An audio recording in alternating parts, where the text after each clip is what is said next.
Hi everybody, welcome. Welcome to the meeting. So yeah, thank you so much for coming and joining us today. I'm Ed, I'm an academic researcher based at the University of Cambridge, and I'm also one of the co-conveners of Social Power and Mental Health Conference. In a moment, I'm going to be handing over to today's chair, who's going to be introducing our keynote talk from Rai Waddingham, who we're absolutely delighted to have joining us this evening. First of all, I just really want to highlight that this is the last event. This is the closing event of the Social Power and Mental Health Conference. Thank you so much to everyone who's joined in and taken part this week. Yeah, we're really hoping the beginning of a longer, broader conversation about how we understand mental in society today. So watch this space for more. We're going to still be active on Twitter. We're going to still be writing a report at the end of all of this to kind of bring together a lot of the themes of the conference. So please do keep an eye out for that. We do want to say that the conference covers some challenging topics, and we've asked all the presenters to be mindful and offer content warnings if they're dealing with potentially emotive or distressing topics. But we'd also ask that you all be kind and generous with yourselves too. So we want you to navigate this session as you need to, and if that means you need to step away from your screens for a moment in order to do so, or not pay attention to a particular topic for a moment, please do that. You know, we're in challenging times, and we think that self-care is just as much important as care for other people as well. So the conference as a whole has been produced in collaboration with local organisations, including Lifecraft, CPFT NHS Trust, and QTI Coalition of Colour. But all of the thinking, the planning and the creating has been done by our steering group, which is a group of local researchers, campaigners, activists with first-hand experience of either mental distress, the psychiatric system, or both. Each session of the conference has been chaired by a member of our steering group. For tonight's keynote, unfortunately, Michael Brown has had to send apologies, so I'm delighted instead to welcome back Elmira, who is going to be our chair this evening. So Elmira, I'd like to hand over to you. Thank you so much, Ed. Yeah, welcome everyone. My name is Elmira Zarissa. My usual description is that I'm a light-skinned woman in my early 40s with dark hair. I'm part of the steering group of this conference and also one of the co-founders of QTI Coalition of Colour, a network for Black queers and queers of colour in Cambridge. I have lived experience of depression. Right, so I'm now going to ask our keynote speaker, Rai Waddingham, to give a brief visual and verbal description. Welcome, Rai. Hello, my name is Rai Waddingham. I'm a white woman in my early 40s with red hair and glasses. I have lived experience. I'm a researcher and a practitioner. Thank you so much, Rai. So finally, we're thrilled to have Rai Waddingham as our keynote speaker this evening. Rai is a writer, consultant, practitioner, and researcher, and also a survivor. As an expert by experience, Rai has spoken openly in the past about her lived experience of psychiatric systems and a journey from, through, and against psychiatric labels. Amongst other things, Rai is the chair of the English National Hearing Voices Network and vice chair of the UK chapter of the International Society for Psychological and Social Approaches to Psychosis. Rai's work has been published in a range of academic and public spaces, including the British Journal of Psychotherapy and European Journal of Psychotherapy and Counselling.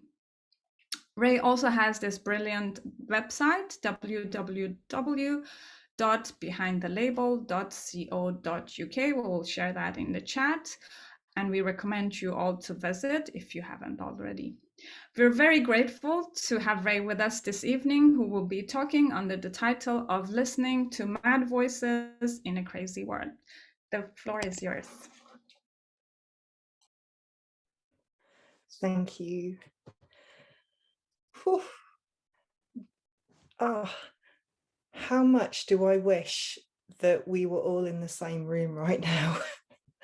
I don't know about you, but at this stage of the pandemic, I'm craving a space that we can share in the physical world.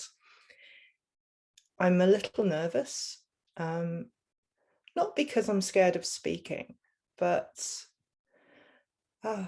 this is a very personal talk for me. And the idea of sharing it with lots of blank boxes is really daunting. And I'm really looking forward to the time when you're able to contribute some of your thoughts and your experiences. It's yeah, it's strange in these times where we really want to feel connected. I think Zoom allows for so much, but it doesn't give us all. And I see some of my colleagues there have put themselves, thank you. It's nice to have some pictures, but I understand that the bandwidth is hard. So I don't want to drain the bandwidth just because of my comfortableness. So when I came up with the idea for this talk, we were in a very different world. It was over a year ago. Trump was in power. God, remember that. We've still got Boris. Apologies for the political part of this, maybe. But my reason for thinking about listening to mad voices in a crazy world was because it felt like there's so much that can be learned from this diverse, challenging survivor movement, from mad knowledge, yet very few people are listening. Now we're in, where are we? We're in 2021, I think, at the moment. And we've gone through a year of incredible pain, I think, in so many different ways. Not just the pandemic, but for me at least, society is feeling very fractured and very disconnected. And so I'm coming at this talk from a slightly different angle. I've really been sitting with this sense that survivors are not being heard, even by allies, that there's in some cases, maybe a willful neglect, in some accidental, inadvertent neglect that I really want to speak to today. And I really want to be heard. This means I'm going to talk a lot about my experiences, me. And I feel very uncomfortable about that too. And yet I can only speak for myself in all of my privilege, the fact that I have this space. If you have personal experience of being unheard, devalued, this might be a pretty challenging talk to hear. That the majority of us here have lived experience means I think that a lot of the people I want to hear this are maybe not in the room, but I'm hoping that I can send it to them via YouTube later and that maybe they'll tune in. I'm hoping that whilst it might be hard, there could be bits that you really relate to, you know, bits that are hitting home for you and that maybe help you find words, experts to share with others. At the very least, we'll know we're not on our own. If you do find it hard, step away, as Ed said. I'll let you know when I'm going to talk about the things that I think are particularly challenging, but the whole topic is challenging, let's be honest about it. So take care of yourselves. If you're here as an ally, please listen with an open heart, not with your head. Be brave. There will be things here that you recognize, I hope. And I hope that you'll think about them in the days and weeks to come and talk with people about them. Okay. Warning, first part, harsh.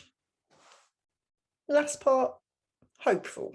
So you hang in there, we'll get there to the end. So In preparation for this, I've been thinking about the different ways that I've not been heard for all of my privilege. And I'm going to list some of them for you and see whether you relate to them. Then I'm going to talk about how they come to be. And finally, what we might do to change that. The first one, experience mining. Whew, what's this? Well, let me give you an example. A few years ago, I was contacted by a really nice guy from a company I'll call Bond, randomly, it's not their name, who were doing a project on how to use technology to help people with schizophrenia diagnoses. They wanted to meet with me because I carry that label and understand what would be useful in technology for people like me. They were entrepreneurs as part of a social justice entrepreneurial program. Gosh, that's hard to say. I met them for a coffee. They were lovely. 3, I think, young people. God, I'm old. And we chatted about this diagnosis, my experiences, the challenges of being defined by this kind of label that is heavy around my neck, and how I do not agree with this label, about survivor knowledge and the wisdom that can come from lived experience. We had a good chat and they were really into it. And then silence. 2 weeks later, I get an email from that person saying something like, my friend Bob is going to take on this tech project around schizophrenia, and he needs to speak to people with schizophrenia about the outcomes for treatments and what they'd find helpful. Could he speak to you? I was like, what? Really? Did you not listen to the 2 hours of my time that I gave to you? I responded and declined and explained in detail why this was not okay. Obviously, they didn't understand. But what was it that wasn't okay? Okay, these were entrepreneurs wanting a project to sell, a business. It had a social outcome, yes, but they were mining my experience and others' experiences to benefit themselves, with no thought to how they would credit or value our input. It was as if we were like some raw, unformed mineral in the ground. Precious metal, if only someone could find us. Take out the beautiful parts, leave the rest, the uncomfortable truths and the gritty realism, and form it into this beautiful product they could sell. It wasn't about connecting with humans and valuing humans. And beyond that, do not approach me and say you want to speak to me because I'm a schizophrenic when I've told you that's not how I identify. It's just a bad idea. But it was the experience mining that really hurt. How could they have done it differently? They had a lot of mental health experts informing the project. Why did none of them have disclosed lived experience and come from a survivor perspective? When they realised the gap, why didn't they get someone in as a well-paid consultant? Why didn't they pay contributors and have focus groups? There are so many ways of doing it, but it didn't come on their radar. It wasn't through malice. They were not bad people, but it was structurally set up to exploit people like me. The joys. This experience mining happens in research regularly. I've been part of groups where we're going, what ideas might we have for research? What's important? How do you understand your voices? I've talked about deep things. My colleagues and friends have talked about big things that are then taken by researchers and investigated. or taken by academics and put into big fluffy words. Probably not fluffy, maybe big posh words, things that disconnect them from me. And I say that now as a PhD student that runs the risk of doing the very same thing to others that I've had done to me, which is something that I'm still wrestling with. It's endemic. We're not seen as knowers, really. We're seen as resources to be tapped by very nice people. But it's all about people putting their name and benefiting from the knowledge that's been generated through decades and decades and decades of survivor experience.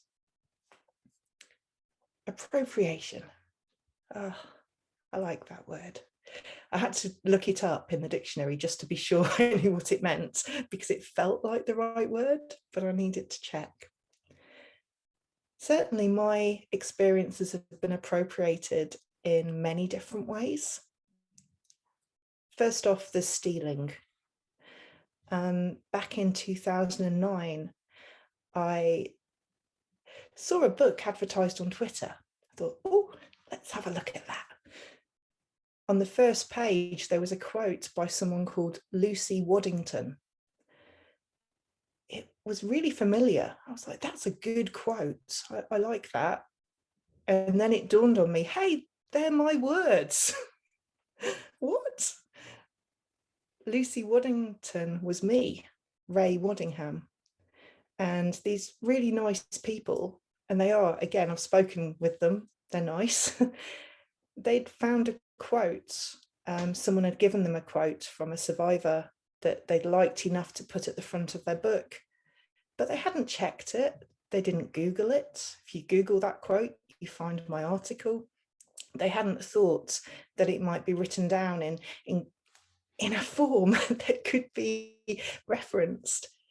It was treated a bit like folk wisdom or a nursery rhyme, something that exists out there in this amorphous way, but isn't knowledge worthy of crediting, that doesn't belong to anyone, but they are my words.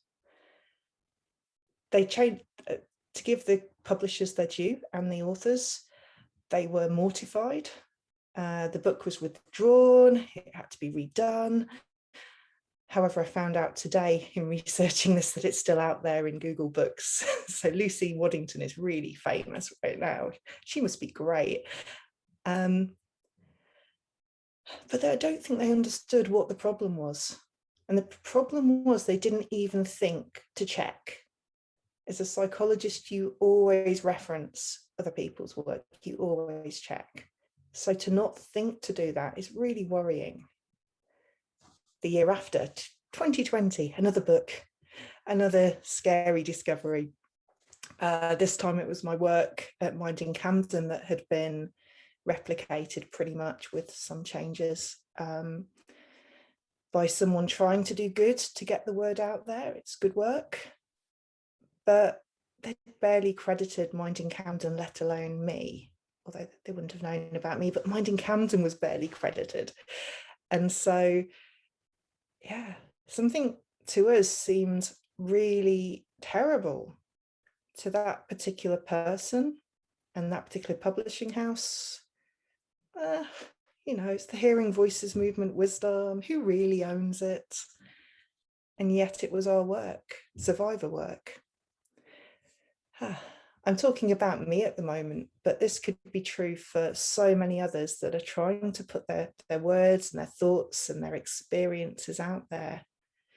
And it's showing this lack of valuing of the importance of people's work and knowledge and experiences. And that's what's worrying me. Reframing.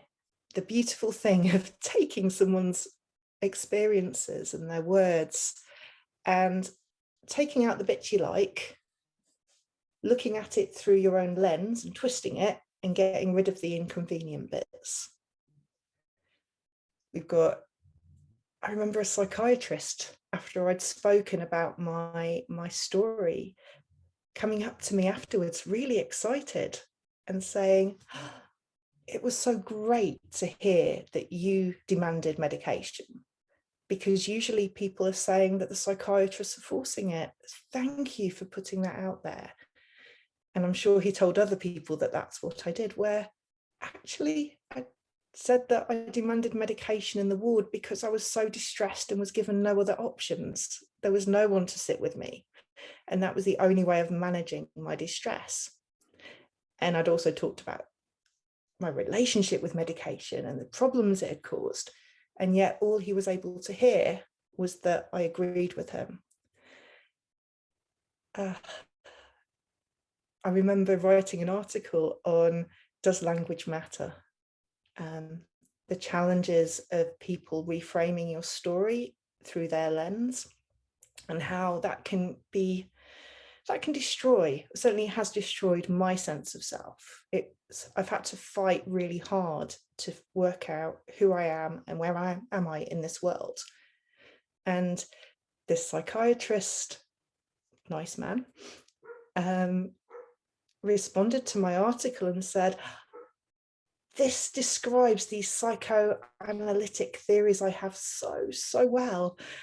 Can I use this as an example in my class to teach students? Hold on, you want to use my words about how it's important that I define myself and my experiences as an exemplar of your theory that I don't see myself in. Do you not see there's an issue here? It's someone in the Hearing Voices movement, quite a prominent person, hearing my testimony and telling me that he was bored, until I got to the trauma part, which he felt was the main bit that I needed to focus more on so that people really understood why people hear voices. This whole like creative story thing is just like a distraction. Yeah, I've been a participant in research and read the analysis of the researchers and gone, I am not sure you were really listening. Sure, their qualitative analysis is theirs, but I'm wondering how much were they able to hear my story? And then there's the limiting parts. You know, one way of not listening is setting the bounds of involvement really, really tightly. And many survivors, I think, can relate to this. It's when I'm invited to a focus group around research, not to think, what should we research and how could we do it? But let's look at the themes that I've got. How do you feel about these themes? You know, it's a later stage thing that allows the knowledge that goes out there to be mainly structured by people without lived experience, but has the tokenistic credibility of a tick, we involved people with lived experience. That happens way too much. And it's easier than involving us right from the start. I get that. That takes budget, that takes a lot of thought. But it's weak, really. The NICE Guidelines Development Group, I've been part of that. It was a really strange process. They have a little bit on the agenda at the beginning, service user and carer representative issues, where we're meant to say what we think is important for the whole meeting, rather than integrating it and running it in such a way that it's easy to contribute throughout the whole meeting. Yeah, I didn't take part in the little allocated slot and probably was not a popular member because of it. So I wanted to speak when I felt moved to speak. It's being invited to some committees or endorse reports with your user credibility, your survivor credibility, without with the people who are writing it or convening it already knowing what they want the report to be and what needs to go in there. So you can tinker around the edges, but you cannot change the whole. And yet your picture or your name is on there. It's reading reports that claim there's involvement and you look at it and you go, I can feel that has not had true involvement. It's ethics committees in research saying that survivor researchers and others can't interview people with lived experience because they're too vulnerable. You know, we need committees with survivors in them because the kind of mistake and the patronizing nature of these decisions It's really constraining the possibilities of research. It's being invited to talk about your lived experience on a wider course that's about peer support that is not run by people who have lived experience, and you're there to give it credibility. And yet, if you critique that too harshly, and you know this, you'll not be invited back. I did this for a few years, then got a bit frustrated and did critique it. And guess what? I was not invited back, which is probably good for both of us. And that links to this idea of silencing. It's the knowledge that you're not going to be invited back if you speak the truth, your truth, not the world truth, just your truth. It's about not being asked to the table at all. And so many people are not invited to the table. It's that brick wall that you can feel, that there is no point in pushing this. And if I do, no one is going to listen. I am privileged. I'm the acceptable face of mad. You know, I'm smiley, I make jokes, I push a little, but I know when to not push. I've been schooled as a child, as a trauma survivor. I've been schooled to sense others, which is why these kind of conferences are hard, because I can't sense you. But I check the room and I think, how far can I push? What can people take? I'm ideal for this involvement crap. And yet, even I come up against all of these exclusions. And I'm a unicorn. I'm mad enough to count so you can get the tick box, but I don't freak people out that much. I've been called a bit raw occasionally, but you know, I'm still that acceptable side. So if I'm struggling, what about all of the many, many people that don't play the game that I'm playing, that are actually showing the anger, the frustration and the pain, that are in really crappy situations, that don't have some of the luxuries I have to be able to kind of go at the end of the day? Where are their voices? What attempt is being made to reach out? And when they speak, who is listening? I'm going to get a bit more real. So I've talked about all these things, you know, research, blah, blah, blah, books. Yeah, I was angry around the book. It really hurt, because my words and my truths are important to me. I've had them misused throughout different childhood experiences, and I've had to fight for my sense of self. And so to have that claimed by others doesn't feel good. Yeah, it's not the biggest thing. It's not the bit that made me emotional, really, when preparing this talk. It was thinking about what happens when we do complain. This is another form of being heard. Complain, say, raise an issue. What happens when I complain? I complained when I was less credible, when I was in a therapeutic community with a diagnosis of borderline personality disorder. They were a crap few years. Was my complaint upheld or listened to? No. It was turned around that I was wrong. My parents were unrealistic, but the services were fine. There was no room to hear me.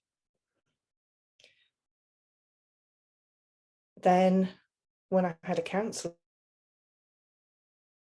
who was really, I won't say how dodgy because this is a long story, but she fell asleep in my sessions, told me that I experienced a certain form of trauma that I don't agree with, and had manipulated me into believing things that weren't true. It was crazy making. I complained to the organisation she works for. They listened, and then they met together in their ethics committee and wrote nicely and said, sorry, we can't take this further. You need to complain to the UKCP, the charity, the body supporting counsellors. which was a slam in my face. It had taken me about 5 years to even name some of those things. And they were affected by it, they heard it, but the minute they got together to think about it, it disappeared. And then 5 years later, I got the courage to speak to the UKCP. And yet again, no, I'd missed, there's a limit of 10 years or something, or 6 years, I'd gone past it. The councillor had a lawyer, refuted my version of events despite my evidence and the emails, and because of the time thing, it couldn't be investigated. Yet another way of structurally not listening to survivors, because I don't know if you ever tried to complain about a therapist that you feel connected with and that part of you really likes, and you feel that it's your fault because the traumas and everything makes it easy to feel that it's our fault. And then to have the structures that are meant to protect you, structurally finding ways of not listening, it's not okay. And again, I came at that while I was in a good place. Imagine still being in a really difficult place and trying to complain. It's nice excluding antipsychotics from their guidance and saying, oh, we're doing that because, you know, it's already covered elsewhere, and, you know, it's experts prescribing on a specific conditions, blah, blah, blah. But if they listen to those of us that take antipsychotics or have taken antipsychotics, they'd know that there is little guidance for practitioners around withdrawal or reducing dose. And people are put into very dangerous situations by quick withdrawals. If you look at antidepressants, why not look at antipsychotics? There's no rationale, and yet the doors are closed. It's interesting looking at the focus groups for that guidance. In every one, it was said we need to look at antipsychotics, and still it didn't happen.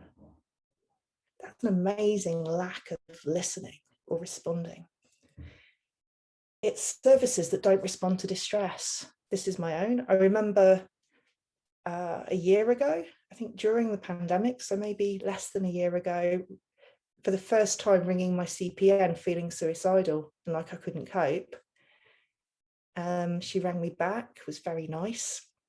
I said, I'll see you in a couple of weeks. And then I never heard from her for about a month and a half, at which point I decided to leave services because I couldn't have this lack of response. It was making me worse. I had to close that door in order to stay sane, and that's not okay. It's my friend who last year was really on the edge. I was very worried about him. This should come with a content warning. Don't worry, no descriptions. He was told to go to the crisis centre, and the crisis centre sent him away because he didn't come through the right route. And yet I was worried I wouldn't see him again. Things were really bad. It's systematic not listening, systematic neglect. And this isn't a world I think any of us want to live in. It's diagnostic overshadowing. I know too many people with physical health complaints that have been turned away, sometimes with really bad consequences because of their diagnosis. Again, not listening even to the body when the body's screaming. Okay, I'm going to mention SIM now, and this comes with a massive content warning if you're on Twitter and this is too much for you. I'm not going to go into it for long, so I'll wave like this when I'm finished. So feel free to turn off your sound now, keep an eye on the camera, and I'll go like this when you can turn it back on again. SIM. What's it called? Serenity Integrated Mentoring. It sounds beautiful, doesn't it? I want integrated mentoring with some serenity in it. It sounds like compassion and care and responsivity. What is it? Well, you know, we've got systems that systematically neglect and don't hear people in crisis. So, you know, you might go to A&E because you're sort of really on the edge. And if you have a certain label like personality disorder, you're much more likely to be shooed away and to get a kind of quite a harsh response. Or, as I did when I had that label, I had a nice response from some people in the hospital until the mental health team came and would then tell everyone I was manipulative and things would get much nastier. What SIM does, it seems, is choose some people that regularly, or are seen as regularly asking for help or doing things that other people find problematic or a nuisance, and creating this immovable prison that takes away any chance of them actually trying to meet their own needs and reaching out. Everything's very boundaried. You will not call A&E. You will not go here, do that. Do it on your own time. Everyone will help you. How unhuman is that? Like, they framed, I think it's called it, people seeking a hit of compassion. Compassion as a drug. Have you ever sought a hit of compassion? I have. Back in those days when I wasn't being heard and I was traumatized and I was angry and I was confused and hurting, I did seek a hit of compassion regularly because there was no other compassion. Because the services were so unresponsive and uncaring. I wanted the ambulance person to just smile at me and say that I was an okay human being, because my mental health team could not do that. And I only had that label for 2 years. Imagine what that's like 10 years later, 15, 20 years later, of being continually shown and demonstrated that you are not good enough, that you're not right. I was glad to be re-diagnosed with schizophrenia. And that's saying a lot, isn't it? So we have SIM. SIM's over.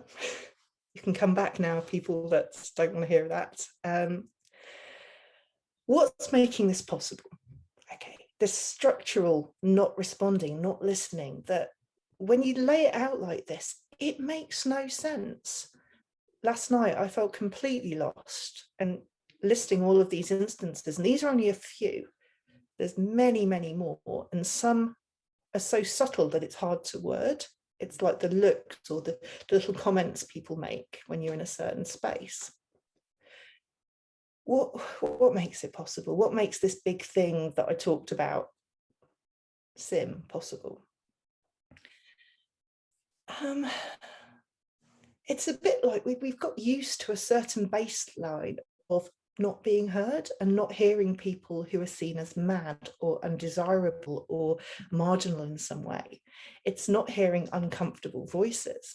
And we're so used to it in society that it allows us to treat people as less than human. And this is something that happens day in, day out in the benefits system. You've heard about it in this conference many times over.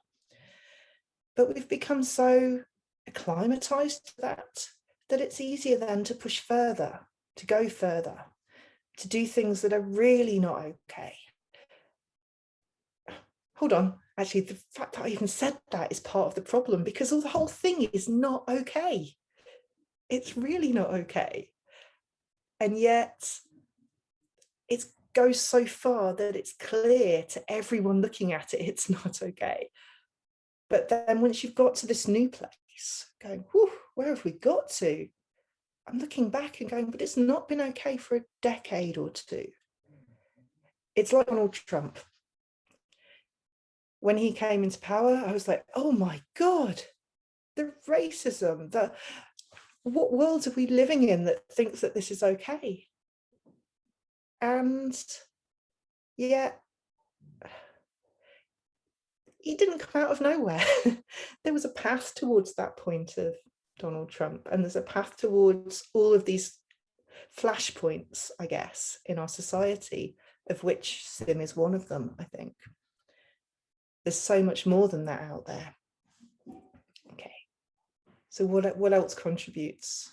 Obviously prejudice, attitudes to what those of us are.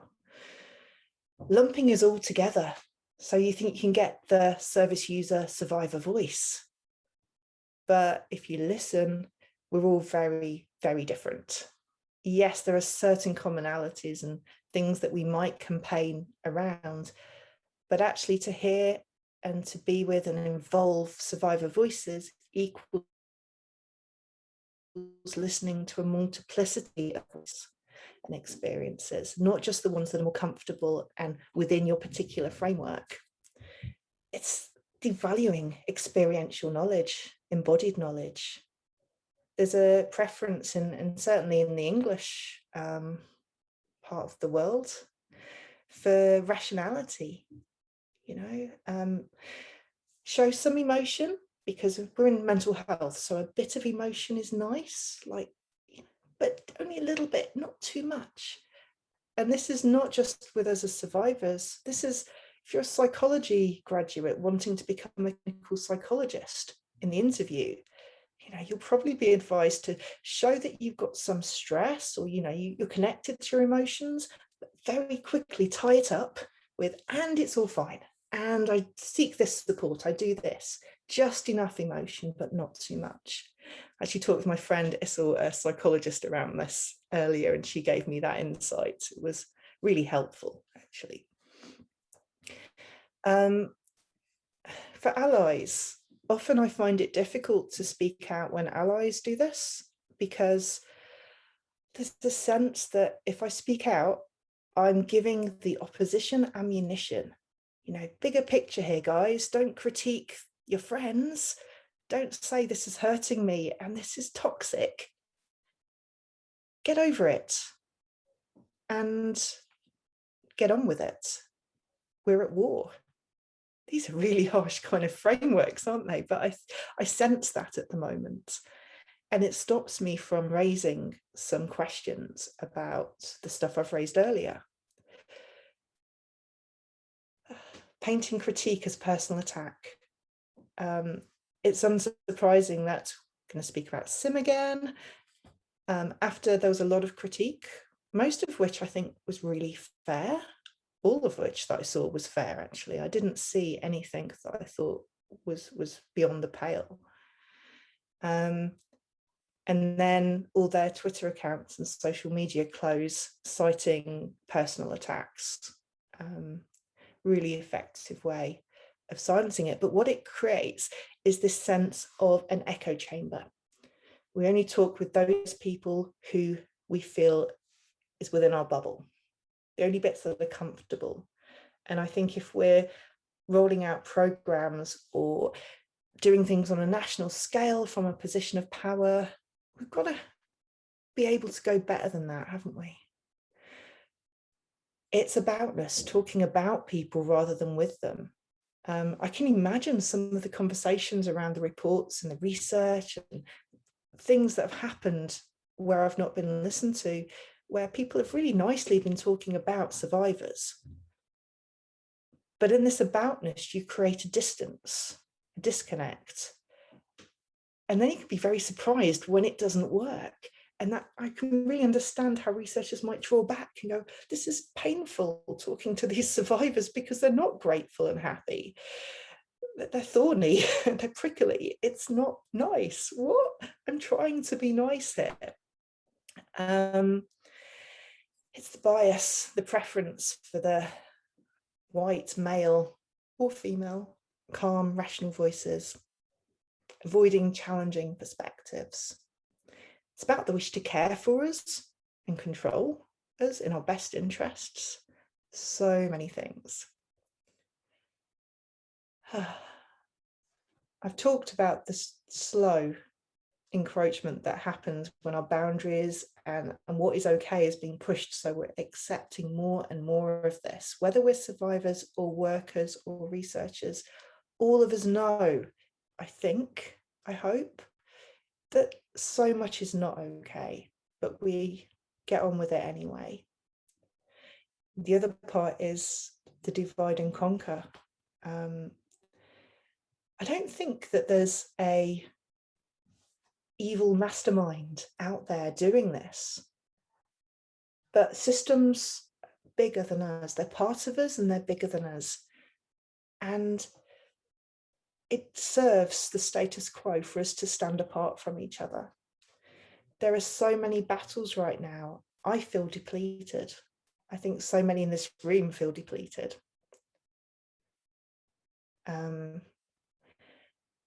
There's a bit of me that's starting to think, how do we link up and not fight all these individual battles, because I feel like they're the same thing in different forms. I don't know where to go with that, because every time I think about the bigger picture, I start to get overwhelmed, which is, again, maintaining the status quo. I need space to think about this. So the other part of this is, I talk a lot about survivors, but I know a lot of professionals who may or may not have lived experience. I know a lot of researchers and academics. It feels like the whole world is on fire right now. Maybe is that too much? It feels like no space, no air. And most people I know are feeling under a lot of pressure and don't have time to look after themselves, let alone hear others. In academia, worried about jobs, publications, ref, frameworks, stuff. In the system, well, we've known it's been stretched for a long time, and it's getting more stretched every day. What do I need to keep going? Got to get into, I promised you the positive stuff, didn't I? I have to do the positive stuff too. I'm going to talk about me. Again, the reason I'm talking about me is I'm wary of the we. If I talk for we as survivors, what do we need to do? Who the hell am I to say what you guys need to do or what professionals need to do? I can only really talk about the me. I think I'm trying to learn that it's okay to be angry. I have been squeezing myself into socially acceptable forms of expressing my distress and my rage and my discontent in ways that I feel will be heard and are hearable. I understand why I do that. The trick isn't that I want it to be heard, because I feel that I have a duty to use what I have to make sure it's offered in a way that is challenging enough but can still be learnt from or understood. Yet in doing so, I've become increasingly aware over the last maybe 3 years that, the rage, where do I put the rage? This suppression of these truths that I carry inside me has caused just it's like a slow, what's the word? Tiny little wounds in every lovely meeting with nice people where I'm twisting myself into shapes to try and make some points in a way, little tinkers, and knowing that the big hole is messed up and not screaming. It's given me so many wounds that at one point, probably 2 years ago, I felt like I had to step back from everything. So what have I learnt? Welcome anger. I need places to express it. And it's okay. And it's okay for me to go to a conference and stand up and go, this is not okay. And it's okay for me to go to a conference and to sit, listen, and try and hear other people and try and have this dialogue. But it's okay to choose not to. Choosing my battles, choosing the spaces that I feel able to enter into, because even ally spaces are hard and cause me pain. So I get asked to do a lot. I'm trying to get other people to do it too. Encourage that, signpost to others, make space. Partly that's because I think I'm older. I need to move the heck out of the way sometimes. But partly it's selfish because I'm not quite close to done, but I can feel that some days I am. And I need to look after myself too. So I'm choosing the bits that I get involved with a little bit more carefully. Trying to find spaces of solidarity. You know, those bits where you speak and people just nod, and it's not in that way, but in the yeah way. Subtle difference, but those bits where people get it I need those. COVID has stolen those in many ways, and I'm missing them, which is maybe why I'm able to give this talk, which is probably a good thing, but I want them back. And I hope that wherever you are and whatever you're doing, that you're thinking about, where do you get your solidarity from? Those spaces for me are rejuvenating, they're validating. It might be with a friend, it might be in a group, but they're a place where I'm not having to act more acceptable than I am, when I can say something inappropriate and a bit mean-spirited, because we have these feelings, they're okay too. I'm going to imagine this going out on Twitter. Ray is mean-spirited. Yes, I am sometimes. I'm also incredibly generous sometimes too. Nature. Today, I just went for a little walk. Having long COVID makes that tricky, to be fair, but I went for a little gentle walk, and I felt all of this swirl inside of me start to just come into threads that I could look at. There was more space around me and then within me. Acknowledging the harm that this causes is publicly. I think this is the first time I've done it fully publicly. I've done it in smaller spaces in the last few years, but acknowledging the harm to myself and to others has been really profoundly important. And I do that not in a way to make my allies feel bad. And I'm sure I might get a few emails after this going, was that me? But because this is the situation we are all in together. It's painful for me. That doesn't make you bad. It means there's systemically something that's gone really wrong here. And I need you to listen to me, and I need you to work with me to address it. Knowing that I can step back at some point.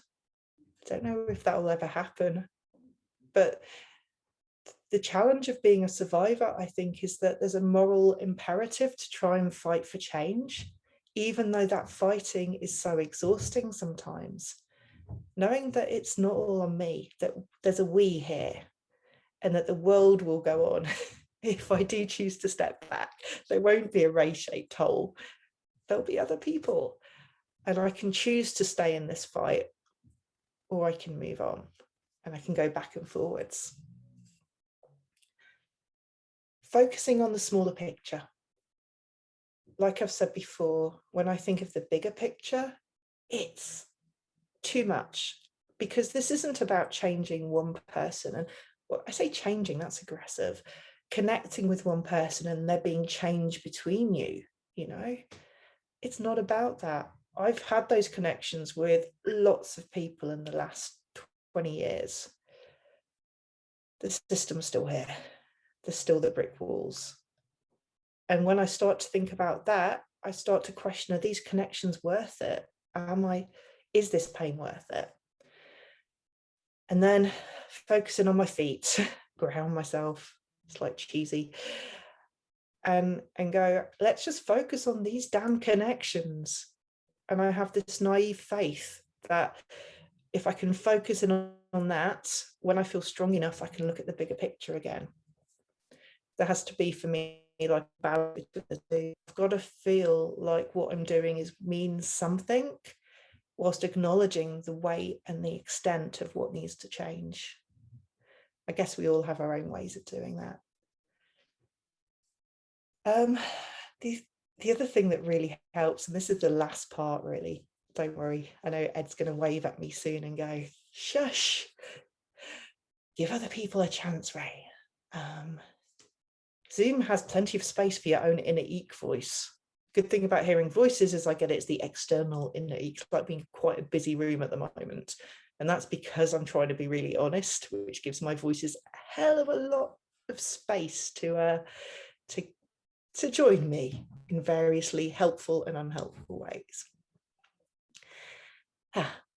What keeps me believing that it's worth continuing? Because I do believe it, despite the extent of the problem and the challenge and the systemic neglect and systemic harm that is happening every single day which is overwhelming, I believe it's worth trying to connect with others and trying to make spaces where things can change. The first thing is survivor initiatives. People who have gone through stuff and are doing stuff to try and be there for other people, to make changes, to influence things. I've spoken to someone from, I think Ursula from Adira in Sheffield. Oh, fantastic organisation. Check them out, support them. She made her own table when others would not listen to her. My Illustrated Mind, cards around feelings, just crowdfunded these amazing cards. Crowdfunded it within a few days, off her own back, with the support of the survivor community and allies. An amazing thing was possible, and I'm so excited about it. Like, I wouldn't have thought to do that. That is amazing. Mad COVID, they've been one of my lifelines through this pandemic. Such creativity. Dear GP, if you haven't checked that out, go for it. It's far too realistic. I wish I had my medical notes, the ones that said I was Rachel is an overweight middle-aged woman. This was when I was like 27, maybe 28. Thank you, guys. Written by a 25-year-old thin psychiatrist. I'm not bitter, honest. You know, the way that we're talked about in these notes, using that as a zine or a form of art and a form of protest and humour. Yeah, love that. People on Twitter that are speaking out and listening to each other. Yeah, it's why I stay on Twitter, even though it can be toxic at times as well. I feel very lucky to be able to hear from people that I wouldn't know in my life, that I have never met. In academia, Mad Studies, in Nottingham University, it's a great research Andy that set up a lived experience research group. There's a number of those things happening around the country, the Survivor Research Network. There's spaces where it's okay to have lived experience and that values experiential knowledge, messy knowledge. There's great projects by many people who are in this room too. So I feel like in the kind of, do you want to share some thoughts? If you'd like to share your project or your initiative, do. Let's like spread it, because there's way more than I can talk about here. The other thing that's given me hope is one of my many hats is that I'm an open dialogue trainer. That means it's a way of working with people in distress. I'm an open dialogue practitioner and I train people in the approach. Recently, I've been having some experiences training an NHS team, a year training that they're taking part in. It's restored my faith in the possibility for change. In just a few sessions, I've seen, there's like 5 blocks, it's 20 days in total, but we're almost at the end, and I've seen people really show up for themselves and each other, connecting and hearing each other in a deep and authentic way, taking risks with themselves and creating the kind of team that I really believe can be there for others. This is what's missing from our NHS. Not open dialogue per se, but just helping practitioners connect with their own selves, giving them enough support to risk connecting with others. If we just have that, so much could change. Final words. I thought about tips for guys, you know, finish on a high. What can you do with this crap that I've taken in the middle of the Zoom room? I'm not sure if that's inclusive language. Sorry if it's a bit graphic. I'm not going to give you tips. I feel like I've been for a long time doing a lot of labour, a lot of emotional labour to make things work for others, to help show others how to be, how to make it better. kind of done with that in these kind of spaces. I'm happy to give little ones, so do ask little questions, but I'm not going to write it all out for you. What I really want is you to listen again to the recording of some of the things I've experienced, listen to those that share in the chat, and think, have I been part of this? And if I have, what do I need to be different in the future? Do I need more support? Do I need to actually go to some uncomfortable spaces and listen to critique and just get used to it? What is it that I need? Do I need nature? Do I need a sanctuary? What do you need? Do I need allies? And what you do with it is up to you. I can just say my little bit. To other survivors, thank you. And I'm hoping that some of this resonated. And I apologize in advance for all the many things that I've not named. The challenge of living in this is that we accept so much. Yeah. I want to have an inspiring ending, and I feel like the only way of doing that is an interpretive dance. And I'm not going to do that either. I think this is the end. Thank you for being with me. And I hope that we can connect for the next bit and maybe hear from you more than me.